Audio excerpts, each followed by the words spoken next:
Hello friends, good morning. Today we are discuss about the rat trap. The rat trap जो कि एक rat trap maker की story है, जो कि एक चूहेदानी बनाता है और जैसे तैसे अपनी लाइफ को गुजारा करता है। कभी वो भीख मांगता है तो कभी चोरी करता है और हमेशा फटे पुराने कपड़े पहनता है। उसकी लाइफ बदतर से भी बदतर है। वो अपने लाइफ को जैसे तैसे जी रहा होता है और अपने लाइफ से कभी खुश नहीं होता है। और इस स्टोरी की मेन कैरेक्टर के बारे में मैं डिस्कस कर देती हूँ। पहला तो रैट ट्रैप मेकर जो मेन है इसके कैरेक्टर। सेकंड जो कि एक पैडलर, एक छोटे से बूढ़े ओल्ड मैन आते हैं। Third character the iron man steel के मालिक आते हैं। और फोर्थ उनकी बेटी जो रैट ट्रैप की पूरी ज़िंदगी चेंज कर देती है। आगे मैं स्टोरी में आप लोग देखोगे। इस कहानी की शुरुआत होती है एक दिन जब बहुत ज़ोरों से बारिश हो रही होती है और रैट ट्रैप एक ओल्ड मैन के कुटिया के बाहर खड़ा होता है। और ओल्ड मैन कहता है उसे कि आओ, तुम इतने बारिश में क्यों भीग रहे हो, मेरे घर के अंदर रह लो। और उसे वो खाना देता है और उसे वो कपड़े देता है और उसे वो खाना पीना देकर उसे बोलता है कि तुम आज रात यहीं पे ठहर जाओ। और उसी वक्त वो जो बुरा आदमी था वो अपने कुछ सेविंग के पैसे को गिनने चला जाता है।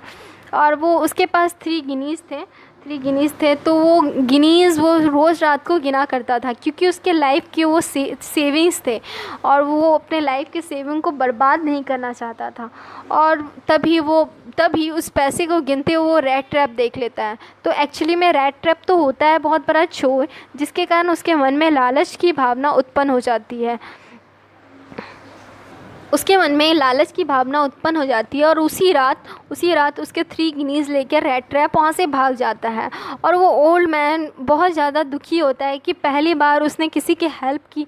वो बहुत बार किसी की वो जो ओल्ड मैन था हर बार हर इंसान की हेल्प करता था, बट वो फर्स्ट बार उस रैट ट्रैप की हेल्प कर बहुत पछता रहा होता है कि काश मैं उस रैट ट्रैप की हेल्प ना किया होता तो आज मैं अपनी ज़िंदगी की कमाई को ना गंवा रहा होता। जिसके कारण वो सर पे हाथ रख कर बैठ जाता है और वो पुलिस में कंप्लेन कर देता है। तो पुलिस में कंप्लेन करने के कारण वहाँ पे बहुत सारी पुलिस जमा हो जाती है, उस रैट ट्रैप को खोजने लगती है चारों तरफ। और रैट ट्रैप जो कि दिन में रोड के रास्ते से जा रहा होता है, तो उसने सोचा कि शायद पुलिस मेरा पीछा ना कर रहा हो, जिसके कारण वो अपने रास्ते को बदल लेता है और दूसरी और तरफ से जंगल के रास्ते से चला जाता है। पर जंगल के रास्ते से जा तो रहा होता है, पर जब वो रात होती है तो उस जंगल के रास्ते में वो भटक जाता है। और जहाँ जैसे तैसे वो बहुत ज़्यादा भूखा प्यासा वहीं एक पेड़ के नीचे रह जाता है और उसके बाद उस पेड़ के नीचे ठहर जाता है। और जैसे तैसे वो आयरन मेल स्टील, वहीं पे एक आयरन स्टील कंपनी होती है, उसकी आवाज़ सुनता है और वो सोचता है कि शायद मुझे वहाँ जाना चाहिए। और रैट ट्रैप बोलता है कि शायद वो मुझे पहचान न ले कि मैं एक चोरी करके मैं यहाँ से भागा हूँ।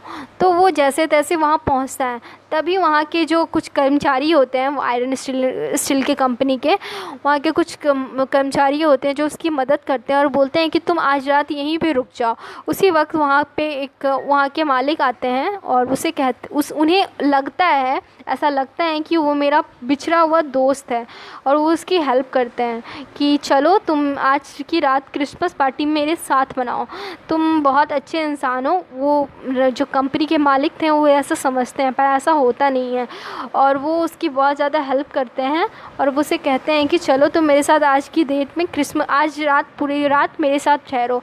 और उसे बहुत सारे कपड़े देते हैं और बोलते हैं कि तुम और बहुत ज़्यादा फ्रेश ब्रीड मतलब उनकी जो दाढ़ी वारी सारी सेविंग्स करवा देते हैं और उसे कहते हैं कि तुम आओ मेरे पार्टी में। बट वो इनकार कर रहा होता है। रैट ट्रैप उन्हें बहुत बोलता है कि नहीं, मैं वो नहीं हूँ जो आप समझ रहे हैं। बट वो कंपनी के मालिक बोलते हैं कि नहीं, तुम वही हो। और फाइनली वो जाने से इनकार ज़रूर कर देता है। पर उसी वक्त वहाँ पे उनकी बेटी आती है, उस कंपनी की जो मालिक के होते हैं उनकी बेटी आती है और उसे कहती हैं कि चलो तुम मेरे साथ। उनका नाम एडलाज होता है। एडलाज उन्हें कहती हैं कि चलो तुम मेरे साथ, चलो आप आज भर क्रिसमस पार्टी सेलिब्रेट कर लो, उसके बाद आप चले जाना। और उन्हें बहुत अच्छे अच्छे कपड़े देती हैं, उनकी साफ़ सफाई करवाती हैं नौकरों से, और उस पार्टी में बुलाती हैं। पर जब आयरन मैन स्टील की कंपनी के मालिक उसे उनकी सेविंग बने हुए देखते हैं तो उन्हें बहुत गुस्सा आता है कि मैंने इसे पहचानने में कैसे गलती कर दी। और फिर जब वो बाहर जाते हैं तो उन्हें कुछ लोगों से पता चलता है कि ये बहुत बड़ा चोर है। तो वो बहुत बड़ा चोर है, और वो जो रैट ट्रैप है अपनी, उसकी जो बेटी थी, आयरन मैन स्टील इंडस्ट्री की जो बेटी थी एडला, उसकी जो भावना थी, मतलब उसकी जो इतनी अच्छी केयरनेस को देख के उसका मन बदल जाता है और वो सोचता है कि मैं आज के बाद ना चोरी करूँगा ना भीख मांगूंगा, मैं अपनी लाइफ को बहुत अच्छे तरीके से जीऊँगा। और वो अपनी सारी बुरी आदतों को छोड़ने की कोशिश में लग जाता है। और उसी वक्त जब उस आयरन स्टील इंडस्ट्री के मालिक को पता चलता है कि बहुत बड़ा चोर है, तो दौड़ा दौड़ा आता है। तब तक वो जो रैट ट्रैप था वहाँ से जा चुका होता है। और वो रैट ट्रैप जो होता है वहाँ से जाने से पहले एडला के लिए वहाँ पे एक बॉक्स छोड़ जाता है, गिफ्ट छोड़ जाता है, जिसके अंदर एक चूहेदानी होती है, और उस पर लिखा होता है, उसके अंदर एक लेटर होता है, वो 3 पेनीज़ भी होती है, और सारी स्टोरी उसकी लिखी होती है कि कैसे उसने एक ओल्ड मैन, एक कुटिया में रहने वाले आदमी का चोरी कर लिया था जिसने उसकी हेल्प की थी, और कैसे उसकी भावना चेंज हुई। और वो एडला को थैंक यू कहता है कि उसने उसके बिहेवियर में चेंज लाया। और इन सारी चीज़ों के बाद वो एडला की आंखों में ये लेटर को पढ़ते हुए आंसू आ जाती है, और वो एडला कहती है कि चलो मैंने फ़र्स्ट टाइम किसी की हेल्प तो की, अब मैं आती हूँ उसके क्वेश्चन आंसर पे। Question answer, first question answer, the peddler instead speak the gender level to the either society under the difference outlook the toward these meanings individual who's the remit. Sorry friends, lastly question I can discuss about. First, what made the peddler think that he had the indeed fall into the rat trap? Second question, how does the story the rat trap both the entertaining and philosophical? Third question, why did the peddler decline the invitation of Iron Master? Fourth question, the peddler didn't not reveal the identity yet regardless to the go Iron Man home, why? And fifth question, justify the title of this story. Thank you friends, I hope you like my videos and इस कहानी की title को आप लोग ज़रूर discuss करें। Okay friends, thank you.